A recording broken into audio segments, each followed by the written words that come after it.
예, 박근정의 데일리 힌트 시작해 보도록 하겠습니다. 아마 이분도 오늘 장에 대해서 하실 말씀이 많을 것 같은데요. 바로 만나보도록 하죠. IBK 투자증권 박근정 부장과 함께합니다. 어서 오십시오. 네, 안녕하세요. 안녕하세요.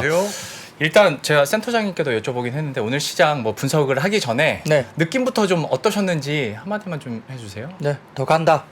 더 간다. 그거는 되게 간단 명료하면서도 좋네요. 네. 빠질 최근에 봤었던 것 중에서는 가장 네. 자신감 있게 말씀하시는 되게 거예요. 원래 시크하게 말씀하시는데 오늘 더 네. 그러시네요. 빠질 구석이 별로 안 보여요. 섹터별로. 섹터별로. 좋네요. 예전에는 그러니까 뭐 반도체 2차 전지 시소해서 어느 한쪽이 오르다가 또 이렇게 바뀌다가 했었는데 요즘에는 주도주들이 같이 막 이렇게 가주니까 주말이 지나면서 부장님이 갑자기 뭔가 네. 하나에 딱 꽂히신 것 같은데. 뭐 여러 가지로 꽂혔는데요. 네네. 뭐 오늘 점심 때도 의미 있는 미팅이 좀 있었고 네. 예, 시장은 저는 강세로 봅니다. 의미 있는 미팅에 대한 힌트도 오늘 나오긴 나옵니까? 아니요, 그 힌트는 오늘 아직은 못 안 드리고요. 되고 한번 저희 한번 삼포티 기다려. 웹을 통해서 네. 더 힌트 알겠습니다. 마스터 클럽에서 좀 보시면 될 것 같습니다. 예, 광고까지 잘 들었고요. 오늘 시장 어떻게 마감됐는지 한번 정리해 주시죠. 네, 코스피는 강보합 출발을 보였습니다. 출발 시점에는 외국인의 코스피 200 매수와 기관 선물 매수 출발 보였는데요. 역시 지수 영향력이 큰 삼성전자, 하이닉스 등의 반도체, 그리고 LG화학, LG에너지솔루션, 삼성 SDI, 포스코 홀딩스, 포스코 퓨처엠, SK이노베이션 어떤 생각 드세요? 전부 2차전지 관련주입니다. 이 관련주들의 상승세가 이어지면서 반도체와 2차전지 두 개 축이 올라가니까 결국은 코스닥 2,500포인트 돌파를 했습니다.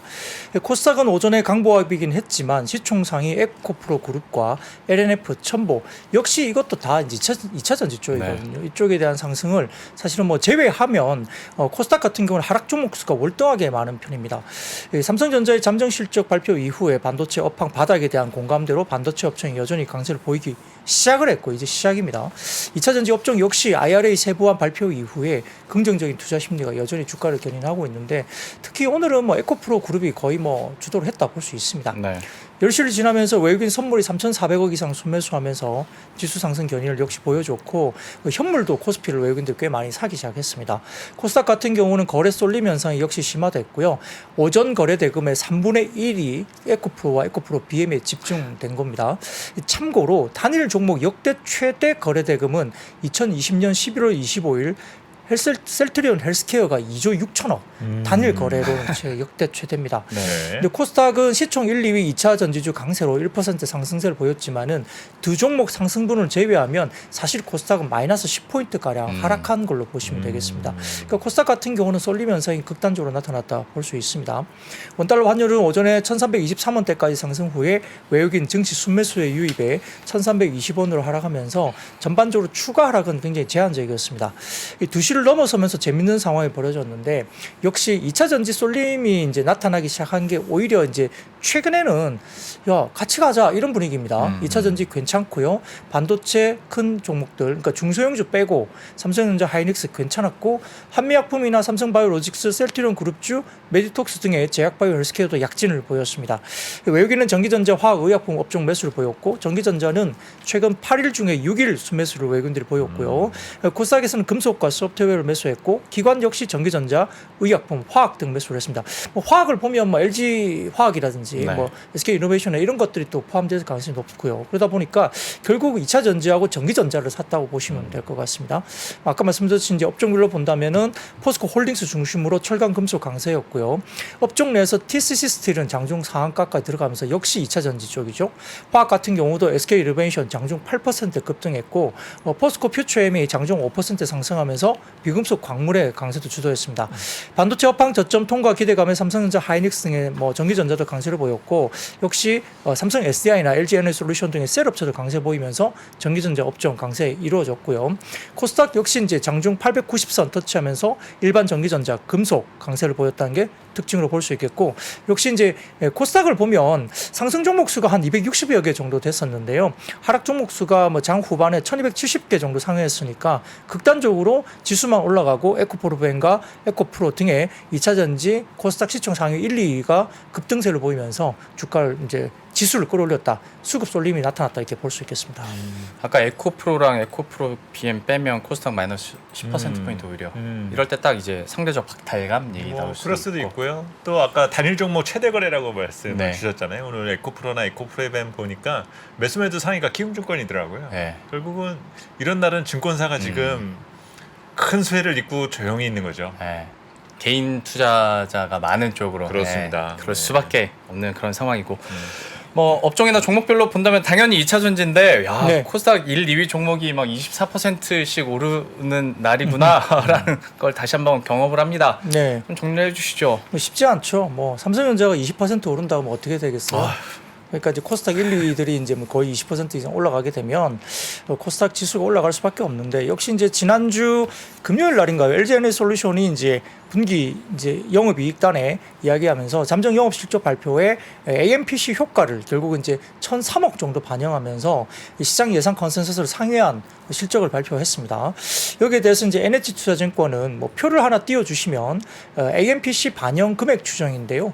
LG에너지솔루션이 예상되는 반영 금액이 2023년 8,715억 원, 21기가와트시, 24년 기준에는 2조 7천억 원, 그리고 25년은 4조 8천억 추정을 한다면서 조인트 벤처 지분율을 감안한 지배주주 순이익 기준으로는 23년에 4,358억, 24년에는 1조 3천억, 25년에는 2조 5천억 기여가 가능하다 평가를 했습니다. 그래서 이를 반영해서 기존 NH투자증권의 LG에너지솔루션과 관련된 25년 지배주주 순이익 추정치 3조 4천억 원은 48% 상향 조정이 되면서 전체적으로 오늘 LG에너지솔루션 관련된 리포트가 꽤 몇 개가 나왔는데 대부분 상향 조정되면서 목표 주가도 일단은 좀 긍정적으로 또다시 상향 조정시키고 있습니다.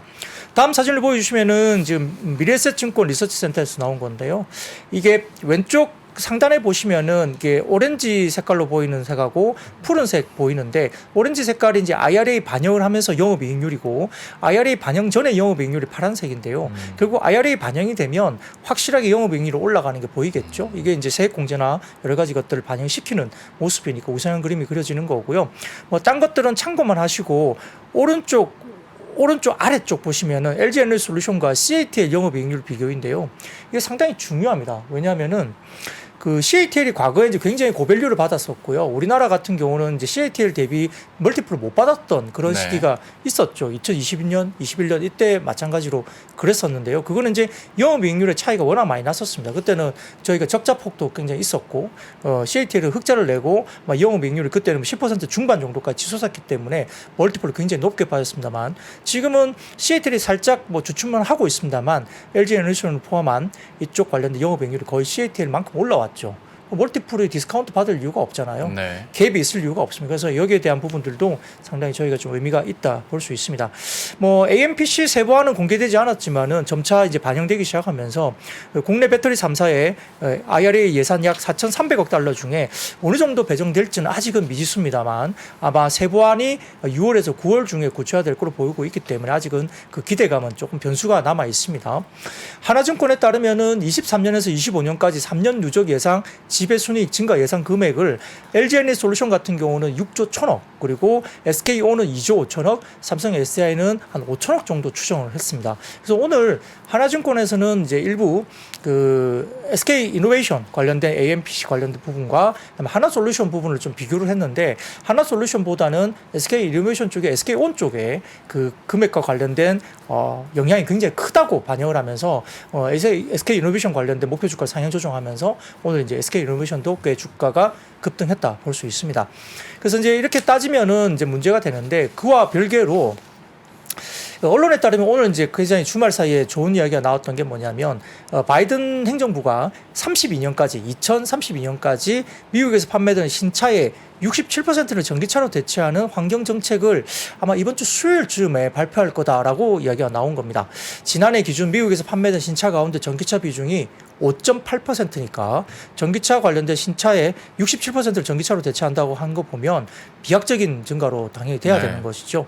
그래서 이제 미국의 환경보호청 EPA가 이 같은 내용의 승용차와 소형 트럭 탄소 배출 규제안을 발표할 예정인데 이게 단순하게 뭐 탄소 배출 규제안이기 때문에 이게 뭐 영향이 크게 없다라고 하는 분도 계시겠지만 이번 규제안은 전기차 판매 규모 혹은 비중을 명시하는 대신에 2027년부터 2032년 총 판매 차량의 배출가스 한도를 엄격하게 제한하기 때문에 사실상 2032년까지 전체 차량의 3분의 1을 전기차로 채우는 것을 강제하는 방식이 채택된다고 볼 수 있습니다. 그렇게 되면 상당히 IRA 법안보다도 어떻게 보면 더 강제 규정으로 생각될 수 있기 때문에 어떻게 보면 이 부분은 상당히 좀 긍정적인 2차 전지 쪽의 뉴스로 볼 수도 있습니다.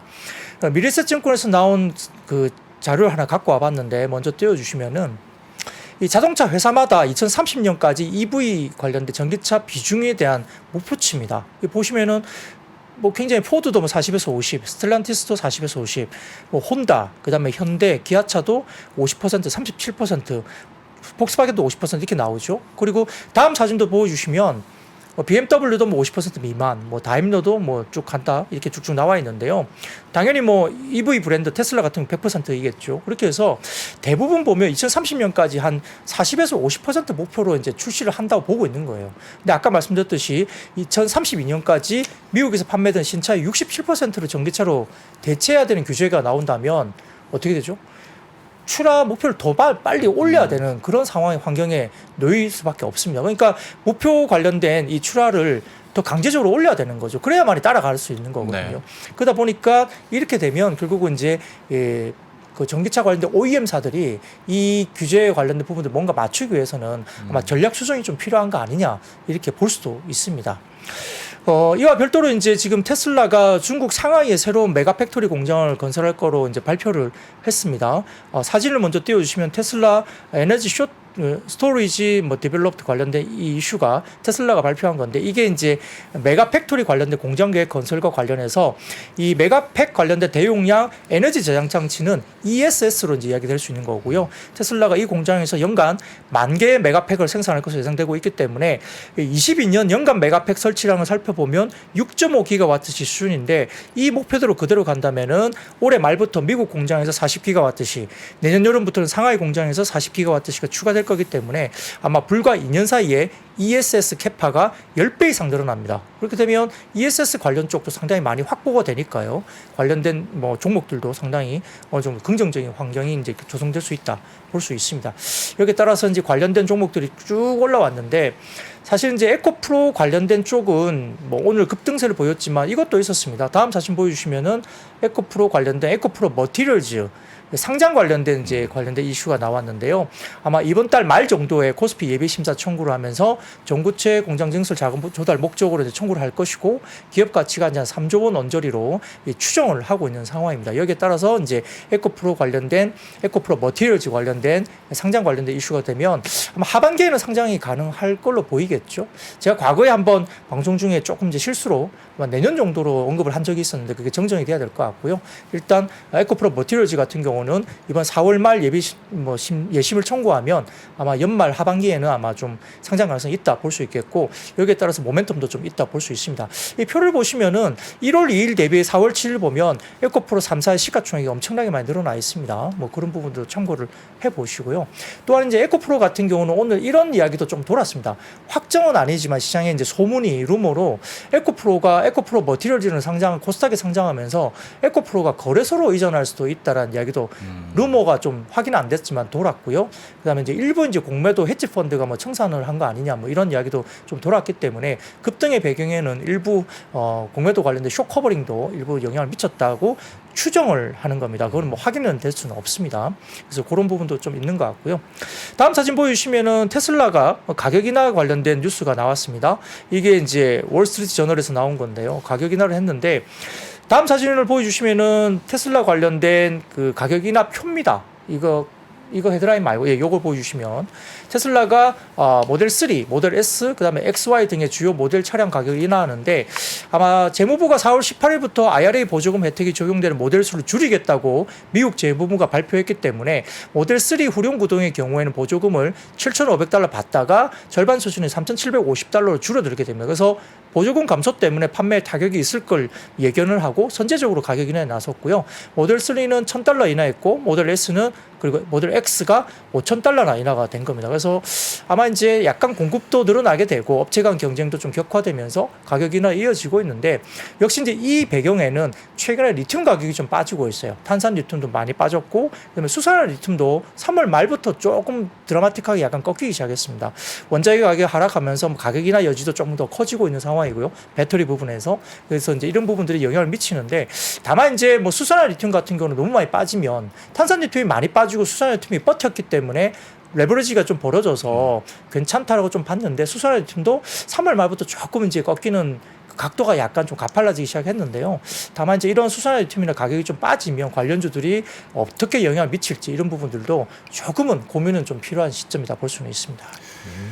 참 이렇게 같은 종목군들이 엄청 많이 올라가면서 뉴스가 많으면 이제 그 다음에 든 생각은 어디까지 주가에 반영됐을까라는 생각은 좀 하게 되긴 합니다만. 그렇죠. 오늘 이제 그 에코프로 관련주들, 그러니까 특히 LG 에너지 솔루션 지난주 이제 주말 네. 실적 나오고 난 이후에 25년 밸류들을 이제 많이들 언급을 했어요. 당장 이제 24년에 대한 가시성이 그렇게 크지 않다 보니 이제 아무래도 이제 증설 효과를 누릴 수 있는 그 이후에 대한 그렇죠. 그림들을 조금씩 많이 그려가고 있는데요.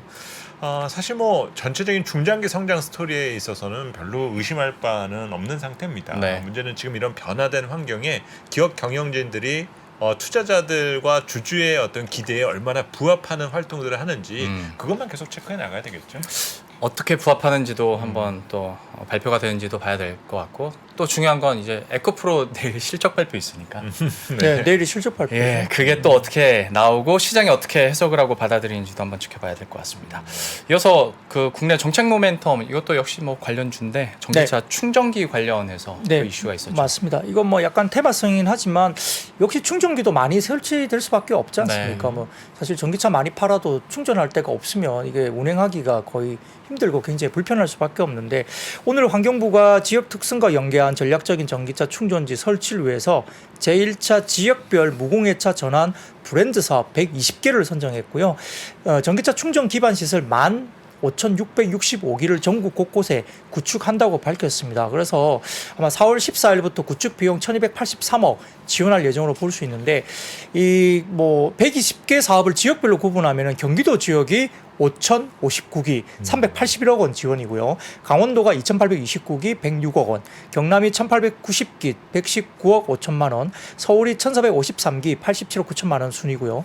서울은 사업시설이나 경기도는 아파트 등의 생활 거점, 강원도는 관광지를 중심으로 사업을 추진한다 이야기 나왔습니다. 그래서 국내에서 이제 전기차 충전기 관련된 뭐 이렇게 이야기가 나오면서 뭐 방향은 분명히 맞습니다. 그래서 이런 부분으로 이제 긍정적인 효과가 있었고요.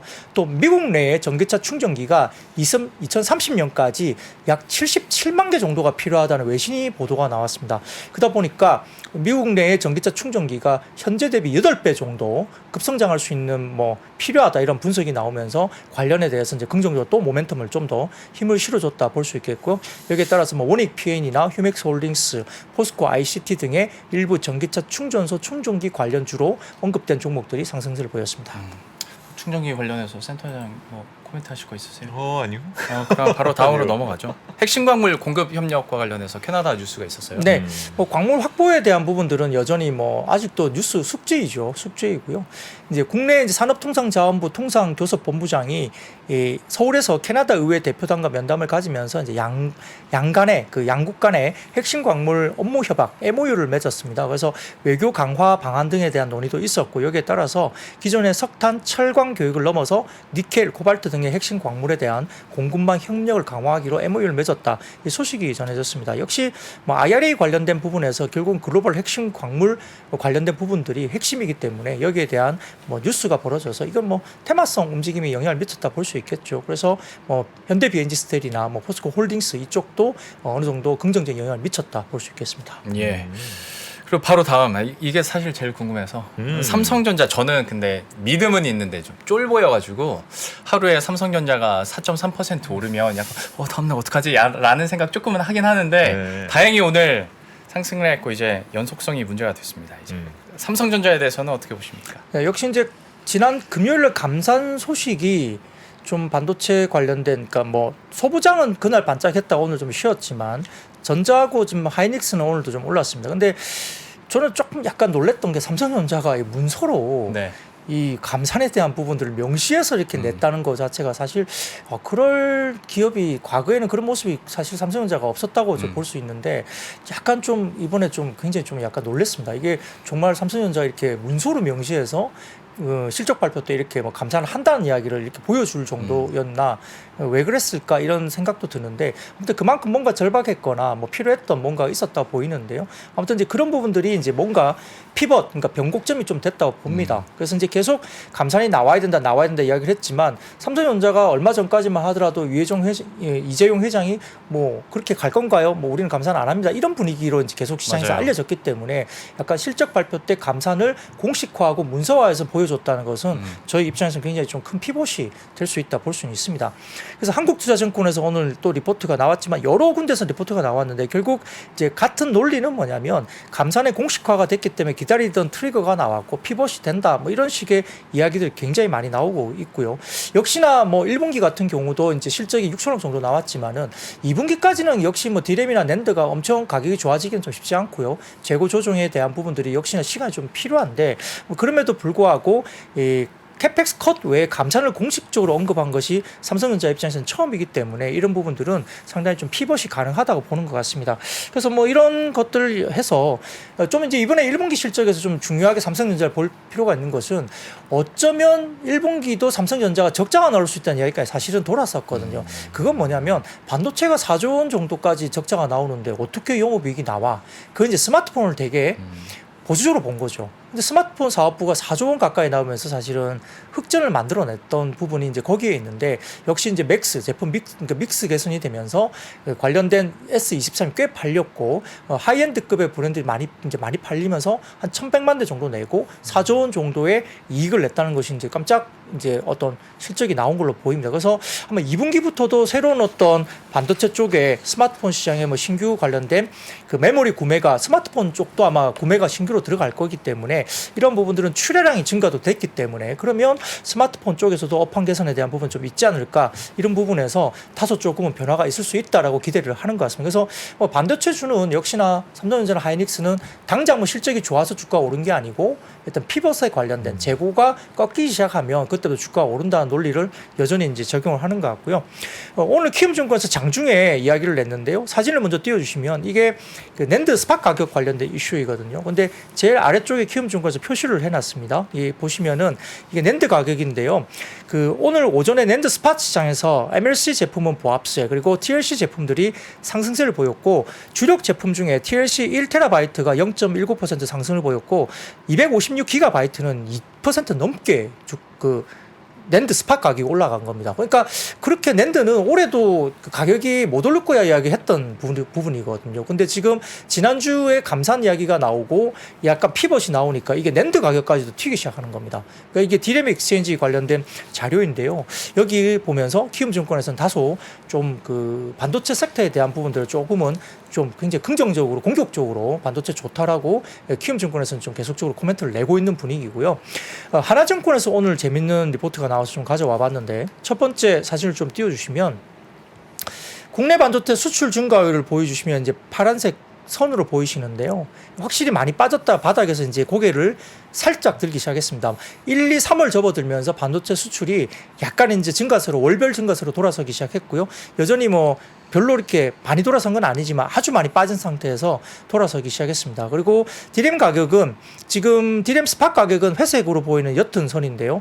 여전히 가격이 굉장히 바닥권까지 있죠. 회색 선을 보시면 그렇습니다. 근데 이제 반도체 수출 증가율이 일단은 고개를 들기 시작했다. 워낙 업황 바닥권에서 올라왔다는 거죠. 그 다음 사진 보여주시면 국내 반도체 과잉 투자와 과잉 재고 부분인데요.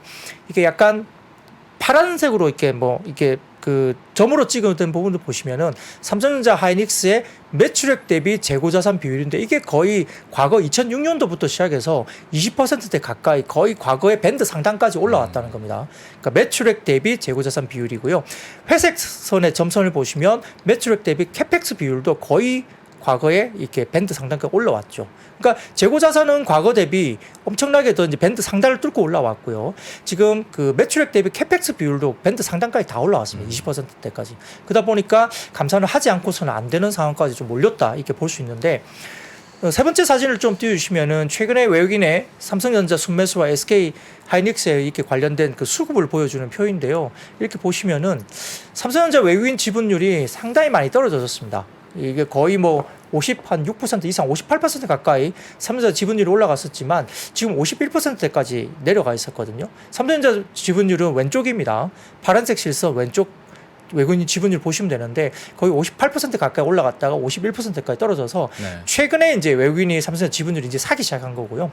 하이닉스는 상대적으로 좀 덜 빠졌죠. 덜 빠졌는데 지난주에는 외국인들이 삼성 하이닉스는 좀 팔았어요. 살짝 팔았는데 삼성전자는 꽤 많이 샀습니다. 그래서 이런 지분율이 이제 삼성전자 지분율이 들어오고 있는데 워낙 삼성전자 많이 팔았었기 때문에 이제 사고 있는 부분이 보입니다. 그래서 이렇게 보시면 될 것 같고 마지막 사진 보여주시면은 삼성전자 하이닉스의 동시 캐펙스 감소 연도의 주가 수익률입니다. 이게 보시면은 삼성전자와 하이닉스가 각각의 양사가 캐펙스가 동시에 감소했던 연도가 2009년도 그리고 2016년 그다음에 2019년 세 번으로 알려져 있습니다. 근데 이 세 개 연도 주가 평균의 주가 수익률은 SK 하이닉스가 제일 높습니다.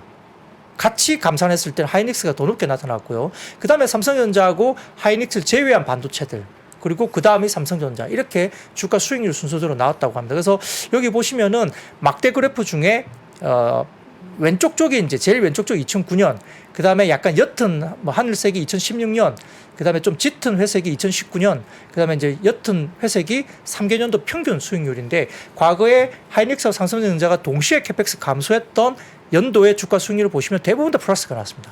근데 제일 핫하게 올라간 건 역시 하이닉스가 제일 상승세가 높았고요. 그 다음에 삼성전자 하이닉스 제외한 반도체, 근데 소부장들이겠죠. 그 다음에 뭐 삼성전자가 세 번째로 높았다. 이렇게 보면 아마 뭐 이렇게 생각할 수 있어요. 캐펙스 컷이 들어가면 소부장은 물량이 적어 들어가니까 소부장은 실적이 안 좋을 거야. 그래서 예를 들어서 삼성전자는 하이닉스를 롱으로 놓고 소부장은 숏으로 놓을 수 있죠. 근데 과거에 이 시기에 기관들이 그렇게 했다가 펀드가 박살났었거든요. 그래서 지금은 이렇게 컷이 들어오면 캐펙스 컷 들어가고 피벗이 들어오면 삼성전자는 하이닉스 관련된 쪽도 좋지만 소부장이 같이 따라서 같이 가더라는 것을 좀 할 수 없겠고 상반기에 뭐 숫자가 소부장이 안 좋을 수도 있습니다만 피벗 때문에 삼성전자 하이닉스가 올라가면 소부장도 같이 좀 따라가는 경향으로 보시면 될 것 같습니다. 참 부장님께서 피벗 얘기도 해주셨고 지금 이런 자료들을 다 종합을 해보면 더 올라갈 수 있는 이유들이 계속 있는 거잖아요. 네. 센터장님께서는 삼성전자 그럼 어떻게 보고 계세요?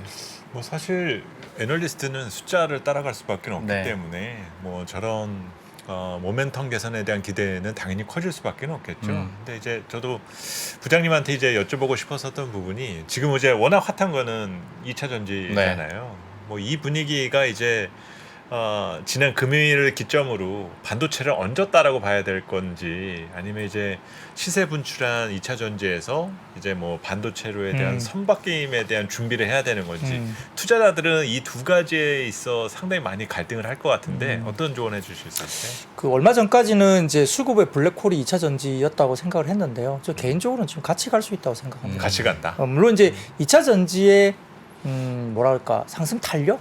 그게 이제 1, 2, 3월에 보여줬던 탄력성을 똑같이 4, 5, 6에 같이 가기에는 뭐 단기에 너무 많이 일단 탄력성을 보여줬기 때문에 그 탄력성에 대한 부분들은 조금 이제 이견이 있을 수 있습니다만 2차 전지가 아직까지는 좀 더 긍정적인 환경이 여전히 유지가 되고 있고 그다음에 수급적으로도 이제 뭐 신고가를 뚫어버리니까 사실은 뭐 지금은 어떻게 보면 매물벽이 없는 상태예요. 그러니까 네. 호재가 나오면 거기서 또 땡겨버리고 그러기 때문에 그러하고요. 실질적으로 지금 일부 이제 뭐 사모펀드나 뭐 여러 가지 펀드들이 이제 공매도 관련해서 쇼커버가 들어오고 일부 이제 좀 굉장히 좋지 않은 포지션 때문에 힘들어진 뭐 펀드들도 좀 있다고 이야기도 들리기 때문에 만만치 않습니다. 그래서 2차 전지가 무슨 악재가 뭔가 나온다고 하면 뭐 흔들릴 수는 있겠지만 일단은 그렇지 않은 환경이라면 다소 좀 아직까지는 좀 2차 전지가 왜냐하면 올해 같은 경우는 성장이 되게 희귀하고 그다음에 수익에 대한 EPS가 어닝이 상승 쪽으로 가는 섹터가 별로 없어요. 희소성에 대한 이슈가 있기 때문에 물론 다소 뭐 밸류에이션 부분에 대한 논란은 뭐 어느 뷰로 보냐에 따라 어떤 사람은 비싸다 그러고 어떤 사람은 아직은 뭐 괜찮다는 분이 있는데요. 네. 근데 뷰에 따라 조금 시각이 엇갈릴 수 있겠지만 아직은 수급적인 긍정적인 요인이 분명히 있습니다. 그래서 일단은 뭐 2차 전지가 과거처럼 블랙홀이 된다기보다는 뭐 탄탄하게 2차 전지가 그래도 아직은 살아 있고 트레이딩 할 수 있는 분명히 있고요. 그다음에 그 외에 반도체나 그다음에 좀 이따 말씀드렸던 뭐 제약 바이오 섹터까지도 움직이고 있고 또 이렇게 거래량이 많아지고 거래 대금이 좋아지면 예를 들어서 뭐 쳐다보지도 않던 뭐 증권업이 관련해서 뭐 부동산 PF가 별로 문제가 크게 없대더라 이래 버리면 실적에 대한 부분들이 바텀이 나오거든요. 그러면 금융도 일단 뭐 은행은 좀 차치하더라도 증권업도 약간 트레이딩이 가능하고 그다음에 1분기에 자동차 섹터도 뭐 괜찮다. 실적도 괜찮고 그다음에 전기차도 꽤 잘 팔고 있더라. 뭐 일본 업체의 경쟁 업체의 MS를 뺏어오는 이런 부분들 보이면 자동차도 뭐 급등은 하지 않겠지만 더 빠지지 않고 어느 정도 뭐 들썩들썩 할 수는 있다. 이런 것들이 이제 같이 융합이 되면서 시장이 잘 빠지기가 어려운 국면으로 가는 것 같아요. 예. 아니, 금상첨화인데 그렇게만 되면 네. 약간 너무 희망회로 들리고 있는 거 아닌가라는 생각도 좀 하게 되고 뭐 일단 단적으로 결론 내릴 문제는 아니니까. 맞아요. 네. 그래서 뭐 지금은 뭐 어느 방향이든 오픈된 마인드를 갖고 유연하게 대처하는 것이 중요하지 결론 내리기에는 아직은 좀 이른 때인 것 같아요. 그리고 너무 다행인 게 부장님은 매일 와서 또 시황을 해주시는 거니까 또 그 분위기의 변화가 있을 때마다 짚어주실 수 있으니까 제가 또 이렇게 여쭤보는 거고 한번 계속 시장 면밀히 한번 지켜보도록 하죠. 네. 다음 이슈로 넘어가면 뭐 미중 간의 무역 갈등 그다음에 뭐 패권 전쟁 뭐 앞으로 시간 가면 갈수록 더 자주 들릴 것 같은데 관련한 종목군들에 대한 움직임도 한번 살펴주시죠. 네, 역시 이제 히토류 무기화 우려가 지속되고 있습니다. 이게 이제 대만 관련된 이슈도 지금 벌어졌기 때문이고요. 그 차이잉원 그 대만 총통의 방미를 또 계기로 해서 대만 해협에서 지금 긴장감도 고조됐다 이슈가 나왔고 지난주에도 아마 뭐 히토류 관련된 부분에 이야기가 나왔지 않습니까? 이게 그 자석을 만드는 거기 때문에 뭐 모터라든 이런 쪽에 문제가 되고 휴대폰뿐만 아니라 방산 쪽에도 이게 들어가니까 워낙 이제 히토류 관련된 쪽은 민감합니다. 중국이 현재까지 히토류의 뭐 장악력은 97% 정도의 장악을 하고 있고 물론 이제 히토류가 있지만 뭐 그렇게 개발하지 않고 시장에 내놓지 않는 뭐 국가들도 있겠지만은 현재까지 시장에서 이제 히토류가 나오는 쪽은 중국이 거의 절대적으로 있다라고 보니까 여기에 대한 부분에서 히토류 재고가 이제 아직은 조금 충분하다고 재고는 충분하다고 아직까지 여유가 있다고 이야기는 됩니다만 이게 장기화될 경우에는 연구 자석 관련된 이슈가 불거지면서 이제 각종 산업에 좀 영향이 있다고 보는 것 같아요. 그래서 과거에는 그냥 대만하고 여러 가지 이슈가 있기 때문에 미중 간에 약간의 뭐 뉴스 플로우 때문에 히토류가 잠깐 테마성 움직임이 있었다 볼 수 있는데 요즘에는 조금 이렇게 중국의 스탠스가 약간 히토류를 가지고 역시 이제 일부 반도체 제재라든지 이런 것에 대한 보복성에 대한 이슈가 좀 더 이제 톤이 높아지고 있는 모습 보이고 있고 정말 히토류 관련해서 뭔가 액션에 들어간다고 한다면 조금 골치는 아플 수 있습니다. 그래서 뭐 히토류 자체로 봐서 뭐 우리나라가 어떤 히토류 관련주에서 굉장히 뭐 히토류 가지고 수혜를 본다 이것보다는 뭐 예를 들어서 뭐 히토류를 대체할 수 있는 뭐 바냐듐인가요? 뭐 그런 뭐 광물이 있대요. 그러니까 그런 것을 할 수 있는 또 회사들을 또 찾아서 히토류를 대체하는 어떤 소재를 찾는 어떤 종목들에 관련된 이슈도 있기 때문에 히토류 관련주는 오늘도 역시 이제 테마성으로 움직이긴 했지만 뭐 일정 부분 중국의 톤이 약간 히토류 관련된 수출 금지나 이런 부분들을 다소 좀 과거보다는 좀 톤업을 하고 있다는 부분은 좀 지켜봐야 될 것 같고요. 아직까지는 히토류 관련주는 뭐 테마성 움직임으로 볼 수는 있겠습니다. 예. 히토류 관련해서 또 종목들 한번 정리를 해주셨고 챗 GPT 얘기해 보도록 하죠. 네. 뭐 한 달 전까지만 하더라도 당장 내일이라도 세상이 다 달라질 것처럼 막 분위기가 형성됐다가 네. 또 얼마 전서부터는 이거 개발 좀 속도 조절과 관련된 막 성명서들이 계속 나와요. 이거 어떻게 판단을 해야 되는 건지 투자 측면에서는 더 복잡할 것 같은데 어떻게 보십니까? 챗 GPT가 약간 경계를 해야 될 대상으로 생각한다면 이건 좀 챗 GPT가 너무 좋아서 그렇지 않을까 생각도 들어요. 왜냐하면 이제 허접하면 경계할 필요가 없죠. 근데 뭔가 위협이 될 거라는 생각을 하기 시작하는 순간 챗 GPT의 뭐 파괴력이나 뭐 영향력에 대한 부분들을 경계를 한다는 것은 뭔가 그게 뭐가 세상을 세상을 좀 뭔가 변화시킬 것 같은 생각이 들기 시작하면서 그러지 않을까 생각은 듭니다. 근데 이제 그게 뭐 주식으로 봐서는 뭐 정말 이게 어닝에 영향을 미쳐야 되고 또 단순한 뭐 생활에 영향 뿐만 아니라 실질적으로 그게 이제 어떻게 긍정적으로 정말 뭔가 나타나는지를 봐야 되는데 일단은 뭐 사진을 먼저 띄워주시면요. 이거 뭐 저도 해석은 안 됩니다. 뭐 외신의 이야기가 나온 겁니다. 이 사진 중에 왼쪽 아래에 보시면 노랗게 이렇게 네모나게 표시된 부분이거든요. 이게 한문으로 돼 있어서 중국어로 돼 있어 갖고 보이네요. 모릅니다. 예, 저도 이제 이 내용을 정확하게 모르는데 이 내용이 캡처된 게 뭐냐면 중국의 관영 언론에서 경제일보라는 관영 언론입니다. 네. 중국의 관영 언론에서 챗GPT 테마 관련된 주가 버블을 경고한 이제 기사입니다. 그래서 저도 이게 해석이 안 되지만 다른 쪽에서 좀 올려주셔갖고 제가 가져와 봤는데요. 이 경제일보에서 관영일보에서 일정지에서 버블 경계에다 필요하다 이렇게 이야기를 했고요. 그래서 밸류에이션은 과열을 갖고 있다. 여전히 그러겠죠. 그래서 아마 4월 6일 전체 기준 그 챗GPT 테마주 가운데 중국 내에서 PER이 136배까지 달했다. 그러니까 뭐 당연히 이제 과열 밸류 이야기를 할 수밖에 없고요. 역사적으로 기업 밸류에이션은 펀더멘털을 수렴하는데 이게 결국은 펀더멘털과 주가의 괴리가 확대된 이후에 원점으로 다시 회귀해 왔다. 그러니까 이게 약간 뭐 블록체인이나 메타버스 이슈를 뭐 확인을 하는 거죠. 그런 이야기를 곁들이면서 뭐 하룻밤새 급등락할 모습이 눈앞에 역력하다 이런 표시를 했다는 그런 기사입니다. 그러니까 결국은 이제 관영 매체 쪽에서는 약간의 경계도 나타냈다고 중국 쪽에서도 이야기가 되는 것 같고요. 또 이제 전 세계에서 챗GPT 규제 확산에 대한 움직임이 나타난 것으로 보이는데 특히 미국 쪽에서도 비영리 단체인 인공지능 및 디지털 정책센터라는 곳이 있다고 합니다. 여기에서 3월 30일 미국 연방거래위원회에 오픈 AI에 대한 조사를 촉구하면서 오픈 AI 상업적으로 출시한 챗GPT-4가 굉장히 편향적이고 기만적이며 개인정보 보호와 공공안전에 위협이 된다라고 하고요. 그래서 이제 건전하고 어떤 책임성을 강화해야 한다는 어떤 여러 가지 기준, AI 사용 기준을 충족하지 못하고 있는 것 같다라고 이제 뭔가 지적했다고 이제 알려졌습니다. 그리고 다른 미국의 비영리 단체인 삶의 미래 연구소라고 알려져 있는데 여기도 초고대 AI 개발 일시 중단이라는 제목의 공개 사안을 발표하면서 국내 전문가들이 미국 내의 생성형 AI 규제 시도가 AI 업계를 위축시킬 수 있다고 또 분석까지 했습니다. 더군다나 뭐 미국뿐만 아니라 유럽의 이탈리아도 데이터 정보청이 3월 31일 날 챗GPT가 이탈리아의 개인정보 보호 규정을 준수할 때까지 서비스 접속을 일시적으로 차단할 것이라고 발표했기 때문에 뭐 자국 내 챗GPT 사용을 금지했다 볼 수 있겠죠. 여기에다가 프랑스, 아일랜드, 독일 등의 유럽 국가들도 이탈리아와 접촉하면서 뭐 챗GPT 사용 금지를 검토하고 있다 알려지니까 아무래도 관련된 테마주는 역시나 빠질 수밖에 없고 더군다나 셀바스 AI 같은 종목 같은 경우는 주가가 꽤 많이 올랐었잖아요. 그러다 보니까 788억 4천억 규모의 대규모 주주 배종을 실권주 일반 공모 유상증자 이렇게 해버리니까 당연히 이제 뭔가 주가 급등한 뒤에 유상증자를 해버리니까 시장에 악재로 작용할 수밖에 없었다 볼 수 있습니다. 제가 챗GPT한테 직접 물어봤거든요. 네. 너는 어떤 문제점이 있니?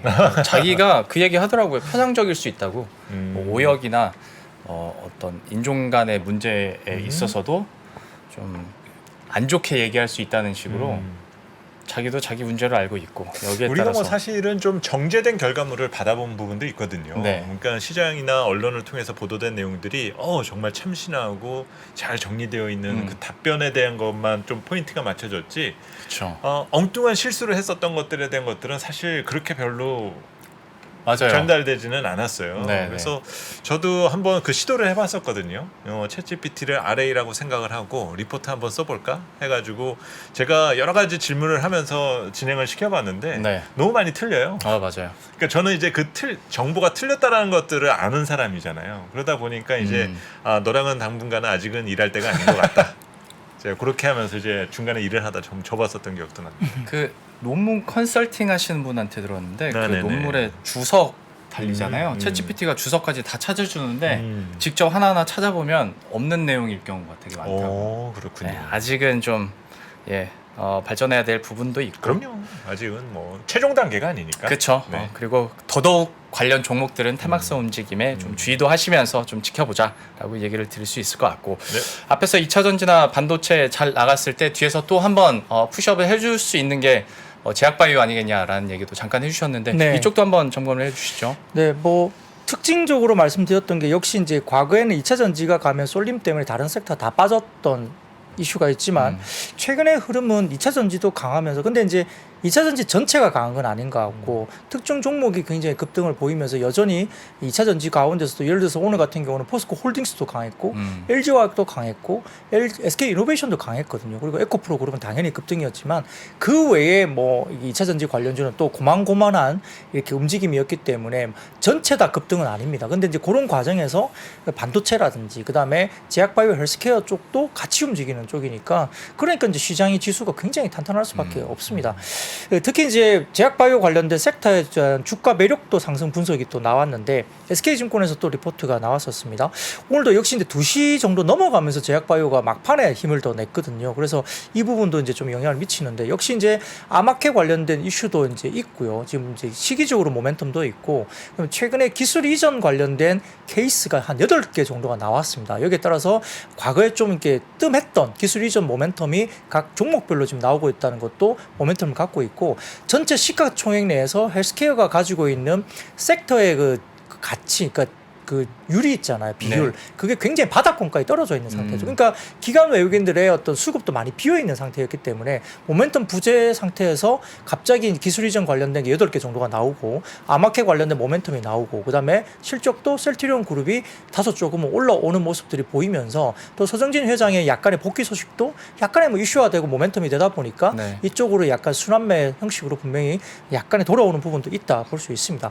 그 SK증권에서는 역시나 이제 이 부분에서 탑다운 관점에서는 이제 제약바이오 업종의 긍정적인 변화를 코멘트를 냈고요. 역시 이제 바텀업 관점에서의 상대 매력도 부각도 굉장히 좀 부진했지만 역시나 모멘텀을 가진 셀트리온 그룹이 이제 주가가 움직이면서 역사적으로 SK증권의 코멘트에 따르면 역사적으로 셀트리온 그룹의 반등 구간이 제약바이오 헬스케어 업종의 지수 반등으로 좀 시작했던 역사적인 배경이 있다라고 설명을 했습니다. 그래서 4월을 기점으로 셀트리온 그룹의 추세적인 반등을 SK증권에서는 반등을 예상한다 이야기를 하면서 결국은 1분기에 셀트리온과 셀트리온 헬스케어의 실적이 좀 양호할 것이다 코멘트를 냈고요. 물론 이제 셀트리온 관련된 리포트도 냈습니다.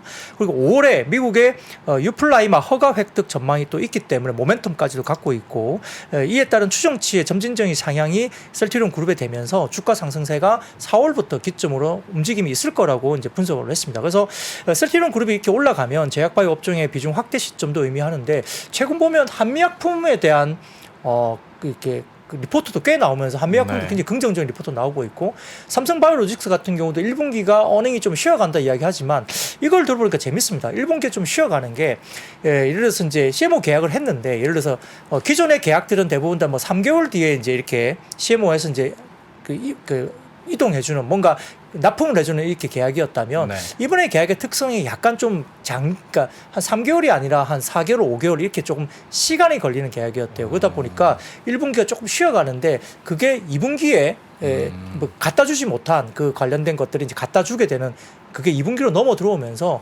1분기가 조금 약간 컨센 대비 약간 쉬어가는 느낌이 들지만 하반기로 갈수록 이런 것들이 계속적으로 이제 순차적으로 들어온다는 거예요. 그러니까 삼성바이오로직스 같은 경우도 최근에 보면은 주가가 뭐 70만 원대 뭐 후반 정도 움직이다가 지금 80만 원 넘어오면서 오늘도 살짝 또 다시 이제 올려주는 모습 보이거든요. 그러니까 한미약품, 뭐 삼성바이오로직스, 셀트리온 그룹 등등 이렇게 굉장히 좀 큰 종목들이 움직이고 있고 개별 종목들은 이슈가 있으면서 움직이고 더군다나 뭐 오늘 같은 또 메디톡스 같은 경우도 주가가 또 급등하면서 일정 부분 제약바이오 헬스케어 내에 종목들이 꽤나 이제 움직임이 꽤 있는 상태입니다. 다음 사진을 좀 보여주시면 SK증권에서 나온 이야기인데요. 2022년 이후에 헬스케어 업종의 기관과 외국인 누적 순매수 대금 추이인데 이 빨간색 선을 보시면 헬스케어 기관 누적 순매수입니다. 역시 기관들은 어떻게 됩니까? 작년 2022년 9월부터 꾸준하게 기관들의 헬스케어 관련된 기관 누적 순매수 계속 올라오고 있습니다. 그렇죠? 예. 그리고 특히 이제 연초 이후에 올해 연초 이후에 기관들의 누적 순매수가 급증세를 보이고 있다는 점도 수급주로 좀 들어오고 있는 모습이고 네. 최근에는 쇼커브링을 바탕으로 외국인 수급도 검은색으로 보시면 이제 고개를 들기 시작하죠. 쇼커브링이 들어오면서 외국인도 수급이 유입되고 있기 때문에 일단 수급적으로 보면 상당히 긍정적인 환경으로 뭔가 돌아가고 있는 모습이 보입니다. 그러다 보니까 기관의 누적 순매수도 괜찮아지고 외국인도 쇼커브링이 되면서 외국인 수급이 유입되니까 수급적으로 봐도 일단은 그 제약바이오 헬스케어 쪽은 조금 주목을 할 수 있는 그런 국면으로 볼 수 있다 볼 수 있겠습니다. 개인적으로 참 근데 쉽지 않은 것 같아요. 네, 그런데요, 제약바이오 쪽. 우선 너무 이제 주가 상승 논리를 수급적으로만 볼 수는 없고 항상 이제 환경 변화에 대해서 먼저 맞아요. 생각을 해야 되거든요. 그냥 올라가면은 쇼커버다라고 하는 어떤 단순한 해석들은 조금 경계해야 될 부분들이 있습니다. 그래서 연초부터 이제 연준 의장이 이제 물가가 진정된다, 디스인플레라는 표현을 쓰기 시작했잖아요. 그리고 이번 주에 미국의 소비자 물가가 또 발표가 네. 예정되기 때문에 물가가 둔화될 때 센 종목들이 뭔가 이런 것들을 통계적으로 찾아보면 1등이 건강관리예요. 그리고 2등이 자본재 산업들입니다. 여기 자본재 산업은 소재하고 산업재해가 포함이 되는데요. 네. 왜 그러면 이럴까? 금리가 낮아지니까 스타일적으로 편해지는 거죠. 고밸류인 주식들, 그리고 자본재 기업들은 막 금리가 올라갈 때는 정책 금리가 높아지니까 투자들을 잘 안 해요. 네. 그런데 이제 금리가 조금 진정될 거다라고 그러면 이제 밀어놨었던 투자들이 이제 막 해야 되는 거잖아요. 그러니까 2차 전지는 이미 그 전부터도 올라가게 했었던 거는 투자를 많이 하니까. 네. 그러니까 지금은 시장에 대한 특성을 먼저 판단하는 것이 중요하지, 너무 이제 수급에 몰입하는 것은 좀 투자에 방해가 될 수도 있습니다. 네. 방금 그 포인트에 대해서 특히 제약바이오주 관심 있으시다면 잘 적용하셨으면 좋겠고. 네. 다음 네이처셀은 이슈가 있었고 계속 이게 좀 영향을 미치니까 한번 짚어주시겠어요? 네, 뭐 이 종목 같은 경우는 2거래 연속 하한가를 보냈는데요. 지난 7일 날 퇴행성 관절염을 위한 치료제 조인트 스템 국내 판매권 취득 계약 체결 정정 공시가 나왔기 때문에 이와 관련된 부분에서 악재로 작용했습니다. 이건 이제 개별 이슈이고요. 네. 그래서 이제 네이처셀은 이의 신청 결과가 나올 때까지 본 계약 해지권 행사를 유보하고 결과에 따라 해지 여부를 재논의하겠다라고 결정을 했지만, 일단 뭐 네이처셀이 좋지 못하다 보니까 이제 메일포스나 차바이오텍, 뭐 코아스템, 캐몬, 마크로젠 이런 줄기세포 관련된 종목들이 또 다시 같이 영향을 또 받았습니다. 그래서 이쪽은 다소 좀 오늘 하락세를 보였는데요. 아무튼 뭐 호황제가 좀 혼재되어 있는 종목들이 꽤 있습니다. 뭐 이런 부분들이 있고, 아까 메톡스 같은 경우는 또 이제 여러 가지 소송권에서 네. 톡신 관련된 쪽이 뭔가 모멘텀이 있다 보니까 또 올라가는 종목도 있고요. 또 아까 말씀드렸던 한미약품이라든지 일부 대형주 중심으로는 좀 견조한 또 상승세가 뭐 2차 전지처럼 급등세는 아니지만 그래도 꾸준하게 뭐 계속적으로 좀 좋은 모습을 최근에 바닥권에서 보여주고 있다는 점에서는 좀 주목을 할 필요가 있고요. 역시 이제 숫자가 나오는 큰 종목들, 한미, 뭐 삼성바이오, 뭐 셀트리온 그룹 이런 종목들 중심으로 먼저 매기가 좀 들어간다 볼 수도 있겠습니다. 네. 바로 이어서 롯데관광개발, 여기는 왜 급락했습니까? 네, 오늘 뭐 역시 급락했다가 아래꼬리를 좀 달았습니다만, 그 감사인으로부터 계속 기업 가치 불확실 지적을 받았다고 해서 이제 주가가 장중에 급락세를 보였습니다. 사진을 좀 띄워주시면은 롯데관광개발의 실적과 부채 현황인데 2022년 영업이익이 이제 865억 적자였죠. 그리고 이제 뭐 당기순이익도 엄청나게 적자였죠. 근데 이제 유동부채가 지금 관련해서 엄청나게 많습니다. 관련해서 그렇고요. 유동 자산이 650억. 그러니까 유동 부채 대비 유동 자산이 너무 작다는 겁니다. 그러다 보니까 지금 이에 관련해서 계속 기업 불확실성에 대한 주의를 기울일 필요가 있다라고 언급이 된 겁니다. 그래서 결국은 감사인이 장기 부채가 단기 부채로 전환된다는 점을 감안하면서 이게 이제 문제가 되니까 좀 문제가 심각하게 불거진 거죠. 그래서 이런 이유는 오는 11월 말에 만기가 도래하는 드림타워 건설과 관련된 차입금 7천억 때문인데, 역시 이제 제주도의 드림타워 복합 리조트 건설과 관련된 차입금 7천억의 만기 도래와 그다음에 해외 전환 사채 6천만 달러, 이게 819억 정도의 조기 상환권 도래 때문에 유동 부채가 유동 자산을 초과하고 있는 게 당연히 나올 수밖에 없겠죠. 그래서 아마 유동 부채가 유동 자산을 15배 넘게 올라갔으니까 이게 이제 내부적으로 이제 감사인 입장에서는 계속 기업 가치 불확실성에 대한 지적이 있었다 볼 수 있습니다. 그래서 롯데관광개발의 뭐 전환 사채가 2,450억으로 전환 청구 가능한 기한이 대부분 2025년이기 때문에 뭐 빨리 현금성 자산을 좀 늘리면서 재무 안정성을 빨리 높여야 되는 그런 입장에 있는 겁니다. 그래서 뭐 롯데관광개발의 입장은 채권단과 협의해서 7천억에 대한 리파이낸싱을 진행 중에 있고, 기존의 대출 당시 인허가 미완료 그리고 낮은 감정가에서 대출이 이루어진 걸 감안하면은 최근에 뭐 리오프닝 실적이 반영되고 있다는 점을 감안했을 때 좀 더 좋은 조건으로 리파이낸싱이 가능하다라고 일단 주장은 하고 있습니다. 네. 그래서 이제 아래꼬리를 좀 달았는데요.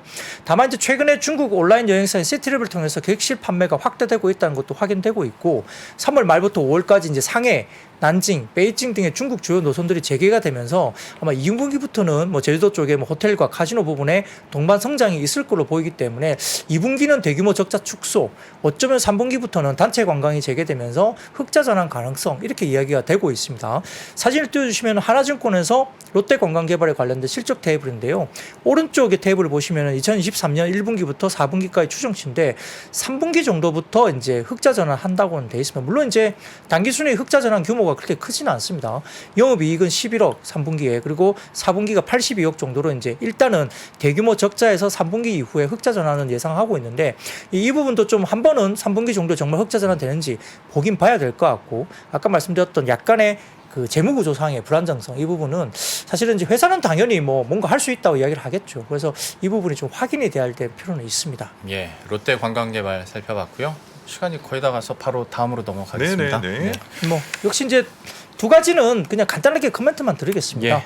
뭐 첫 번째는 이제 원숭이 두창 6번째 확진 환자 소식 때문에 일부 관련주가 테마성으로 주가가 올라왔다는 건데 이거는 뭐 크게 시장에서 원숭이 두창을 우리가 뭐 두려워할 만한 상황은 아닌 것 같습니다. 그래서 이거는 아주 단순한 테마였고요. 두 번째로는 이제 남북 연락사무소 군 통신선이 나흘째 무응답 소식이 들려왔다. 이게 이제 당국에서는 일단 북한 쪽에서 일단 약간 뭐 일부러 약간 좀 통신 관련해서 응답이 없다. 이거는 뭐 뭔가 회신에 문제가 있는 게 아니라 아마 좀 의도적으로 뭔가 통화에 응하지 않았을 가능성이 제기되고 있다. 이렇게 이야기가 나온 거니까 약간 좀 긴장감이 좀 왜 그럴까? 긴장감을 좀 높여주는 거죠. 그러다 보니까 이제 약간의 뭐 테마주 관련해서 뭐 남북 경협이라든지 그다음에 사료 비료 관련된 종목이라든지 그다음에 DMZ 평화공원에 뭐 관련된 대북 관련주로 언급됐던 종목이나 이런 종목들이 테마성으로 하락세를 보였다 볼 수 있습니다.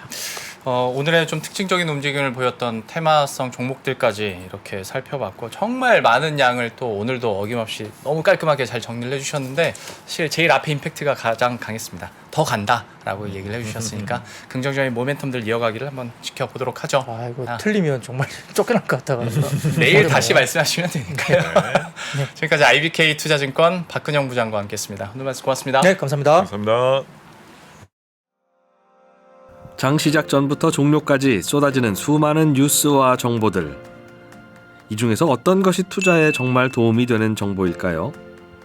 3프로의 증시 셔터맨 박근영 마스터가 직접 정보를 선별하고 투자의 힌트를 드립니다.